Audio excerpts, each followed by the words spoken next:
High again back to my mini blog. তো তোমরা তো আগের ব্লগে দেখিয়ে নিয়েছিলে আমি মালদা গিয়েছিলাম। তো এটা তার পরের দিন আমরা সকালেই বেরিয়ে পড়তে হয়েছিল আমাদের রুম থেকে। তো আমরা রুম থেকে বেরিয়ে একদম রেডি হয়ে চলে গিয়েছিলাম স্টেট বাস স্ট্যান্ডে। সেটা ছিল আমার ইউনিভার্সিটির পাশেই। তো ওখান থেকে বেরিয়ে আবার চলে গিয়েছিলাম পঞ্চব্যঞ্জনে দুপুরের লাঞ্চটা করতে। তো লাঞ্চ টাঞ্চ করে তারপর এক্সাম দিতে ঢুকে যাব। তো এই দেখে নাও পঞ্চব্যঞ্জনের অ্যাম্বিয়েন্সটা। এখানে আমি আগেও একবার গিয়েছিলাম, তো ভিডিও করা হয়নি। এখানকার প্রত্যেকটা খাবারই ভীষণ সুন্দর বলতে পারো। আমরা ওখানে গিয়ে দুটো চিকেন থালি অর্ডার দিয়ে দিয়েছিলাম, আর আমাদের চারজনের পক্ষে দুটো থালি একদম পারফেক্ট ছিল।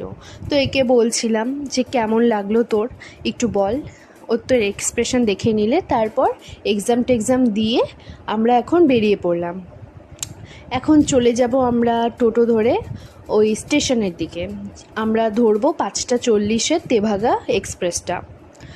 তো তারপর এই তো টিকিট কেটে স্টেশনের ভিতর এখন ঢুকবো। আমাদের হাতে 1 ঘন্টার মতো টাইম ছিল, তো আমরা ওখানেই বসেছিলাম।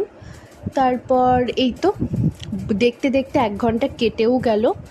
তারপর আর কি একটু বসে মুখ নাড়ানোর জন্য ঝালমুড়িও নিয়ে নিলাম। তারপর ট্রেনে করে চলে আসলাম 10টা নাগাদ বালুরঘাট। তারপর বাড়ি আসে স্নান টান করে ফ্রেশ হয়ে খেয়ে নিলাম একটু ভোগের খিচুড়ি, পায়েস, আরও মিষ্টি টিষ্টি ছিল। আর এই তো এইভাবেই দিনটি কেটে গেল। কেমন